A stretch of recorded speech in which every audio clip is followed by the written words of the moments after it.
Hi friends, welcome to Bobby's Kitchen. Hotel style mushroom gravy எப்படி செய்யுதுன்னு பார்க்கலாமா?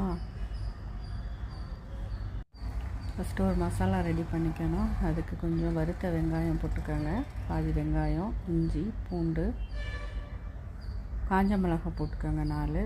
காஷ்மீரி மிளகாய் இருந்தால் இன்னுமே கிரேவி கலராக இருக்கும். சோம்பு 1 ஸ்பூன், ஜீரகம் 1 ஸ்பூன், மிளகு 1 ஸ்பூன், மல்லி 1 ஸ்பூன் போட்டுக்கோங்க. அதோட தக்காளி, பழுத்த தக்காளி 1 போட்டுக்கோங்க. பட்டை, கிராம்பு, ஏலக்காய் நைஸாக அரைச்சி எடுத்து வச்சுக்கோங்க.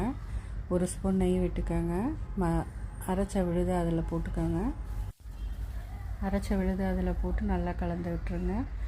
உப்பு கொஞ்சம் தேவையான அளவு உப்பு போட்டு நல்லா கலந்து விட்டு கிரேவி பதத்துக்கு வர ஊட்டி மஷ்ரூம் க்ளீன் பண்ணி வச்சுருக்கேங்க, அதையும் போட்டுருங்க. அதையும் நல்லா கலந்து விட்டுட்டு கொஞ்சோண்டு கஸ்தூரி மெத்தி இருந்தால் அதில் தூவி விடுங்க. லாஸ்ட்டாக செம்ம டேஸ்ட்டாக இருக்குங்க.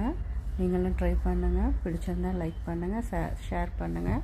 என்னோடய சேனலை சப்ஸ்கிரைப் பண்ணிக்கோங்க. தேங்க்யூ.